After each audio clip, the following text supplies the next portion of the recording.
but it's got to come down 3 feet. Hi. It's funny. I want to be the Batman with nipples.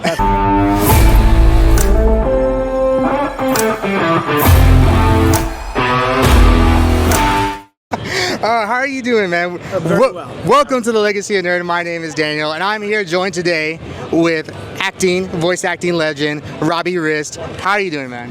What a load of legend. Legend? I did a couple of jobs, and they're good ones. And I thought insurance salesmen were pushy. Oh, a fellow chucker, eh?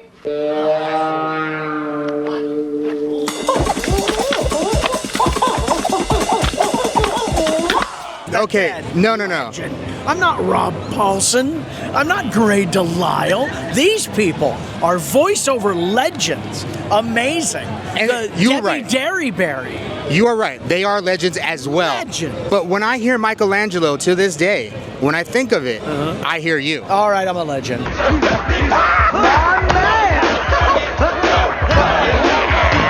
There you go. I'll take it. Ninja Turtles was always big, right? Like, it started from the get-go, it was big. When you got the movies just propelled it so much more. When you're coming up with Michelangelo, how does that work, man? Well, first off, they didn't know. There was this big, it's fairly common knowledge that there was a bit of a turf war between Steve Barron, the director, and Golden Harvest. Golden Harvest, because they wanted to sell toys, they wanted their turtle movie to look like the cartoon. Right. Steve Barron was a fan of the comic book. Right. And when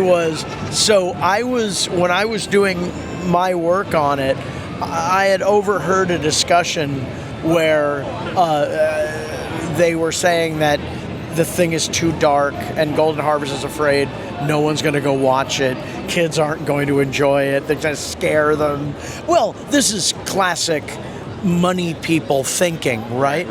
They're not making art. They're making something that's going to make them money. Steve Barron was trying to make a piece of art, and I think that's why that movie still is around today, because he made a real movie. Yes. It's a movie that holds up, that I see at these conventions 40-year-olds who saw it the first time out, and they're still watching it. Right. Because it resonates. And it's not just because, it's my childhood, because a lot of stuff came out in our childhoods that nobody watches at all anymore. That's very true. So here we are, right? And so the movie is, I don't know, it's more than guys in rubber suits doing gymnastics. Do you feel, when you see Michelangelo now and the way that he's portrayed, and even the way other voice actors that come in and take on the role, do you see like, that's a part of me, because I can see where I'm a little bit in there. Oh no, every one of them, I'm like, God, this dude sucks.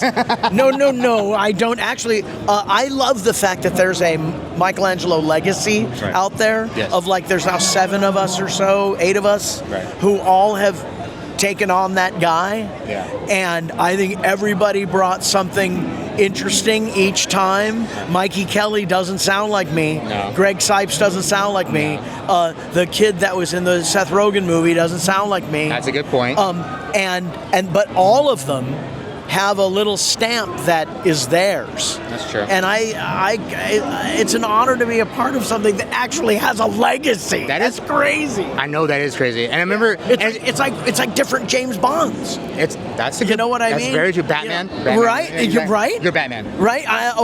Which I'm Batman. I'm not that Batman. Not that Batman. I don't want to be that Batman. It's funny. I want to be the Batman with nipples. That's the one I want. Oh, rest in peace, Joel Schumacher. It's somewhat titillating. All right, yeah. The interesting thing is your career kind of started in a different place with Cousin Oliver and the Brady Bunch. Mm-hmm. Well, how did we get from Cousin Oliver to Michelangelo? At a certain point, I did more voiceover than on camera. Right. And let's face it, average on-camera job, you're on the set at 5:30. Yeah. You have to be in hair and makeup, and then you sit on your ass for 4 hours waiting for them to get the damn shot lit. Yeah. Voiceover starts at 10 a.m. Usually a cartoon takes 3 hours. A commercial takes about 45 minutes, maybe an hour, and you're out of there. who's not going to want to do that job? So I've just relentlessly pursued that for a while, and then one day, I'd been doing a lot of dude voices because I had been doing an impression of this guy that I went to 10th grade with named Kurt Yaney. Really? Kurt, if you're out there, thank you. Kurt Yaney was this guy I went to 10th grade with, and he had a van. He had blonde hair down to here. It was curly. He was one of them golden god types. The California beach god. Yeah. So he would get up every morning at like 3. He'd go to bed at 7 p.m.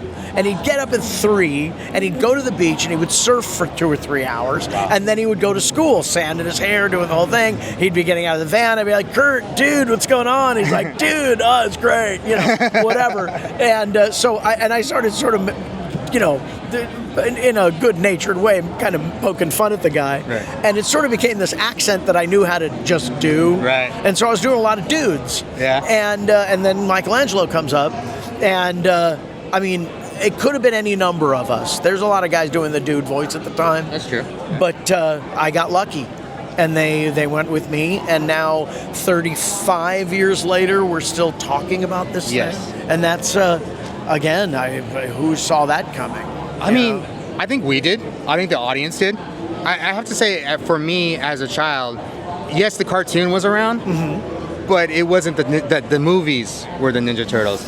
And the first one was more, I feel like even as a kid, I connected with the first one more, because the second one was more like commercial. I don't know. So again, we're back to, do you want to finish your? No, that was the point. Yeah. We'll go back to the first movie. Steve Barron isn't chasing anything. Right. He's not chasing profit. He's chasing art. Right. He's chasing good movie.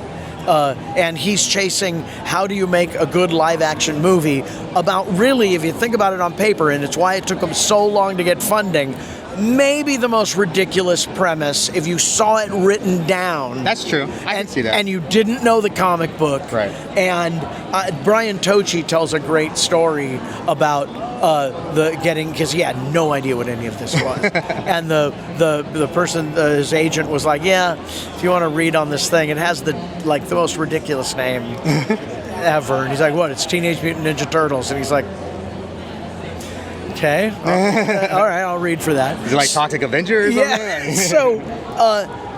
So it took him a long time to get funding for this thing, but he was chasing a real movie. Right. Where in the second movie, because the first one made so much money, they had to do it. They have to sort of lighten it up. So what you get in the second movie is more cartoon. Right. You get more of that original Townsend Coleman style, Michelangelo. But it's still you. But I'm just now at that point I'm just ripping him off. But Townsend Coleman's a genius. I love that guy. It's funny because I think people tend to go towards the leaders, right? So Leonardo, even Raph, right? But I was Michelangelo for Halloween, so that was my thing. Well, I think he's the most fun character. I mean, mostly what I get at Turtle events are Michelangelo's my favorite character, and then their friend right next to him goes, yeah, but he's more of a Raph guy. Right. Right? And it's usually those two, right, because there is some sort of night and day kind of thing about them where people are like, yeah, I'm a total Michelangelo. Other people are like, I'm a Raph. And whenever they say that, I'm like, beat up a lot of furniture as a kid. And they're like, yeah. I was the man, I just want to hang out with Michelangelo. That was me. He's like your buddy. Exactly. So, recently we had a graphic novel come out by, the original creators came back and retook up Ninja Turtles. What were your ideas? I guess what was your opinion of Last Ronin? Well, first off, I want in. So, okay, guys, here's how it could be. Okay. Though I don't believe it's how it's going to go. Okay. Okay. But if they really wanted to pay fan service, you go original. Now think about how much the suit technology could have changed now in the last 35 years. We now have robot dogs. Okay, so Chucky's actually a robot now too. You could probably make these suits Yeah. Super articulated, amazing, like no need for any sort of animation over the top or any stuff like that, right? Bring back me, Brian, whatever, right? Ernie, bring them all back, and we do it this way. Great. However, it's going to be Timothy Chalamet in a motion capture suit in front of a green screen for an hour and a half. Oh my God! Maybe we'll get lucky to get Glenn Powell or something. Yeah, yeah, but you know what I mean. Yeah. I think it would be just to really do a retro, kick it old school version of it. Well, mostly because I'd also have a job. Well, I don't mean to put you on the spot. Do it. But if you had to do an older, I dare you. If you had to do an older Michelangelo Last Ronin angry, what might it sound like? Well, basically like I do now, dude. Because it's been 35 years of this or whatever. That'd be awesome. You Batman again. It's Michelangelo Batman. Right, there you go. Michelangelo Wayne. Ridiculous. Well, I appreciate you speaking with me. I had a great time. Yeah. Where can they find you at, man? Oh gosh, the usual places, I guess. I mean, just do a Google search. Okay, there you go. Because there's a lot there. There's a music side. Okay. I have a RobbieRist.net that whatever. It's all there. Robbie Rist. Robbie Rist, right there. There you go. Well, I appreciate it. Thank you. Have a great one. Thank you so much, man. Thank you for having me.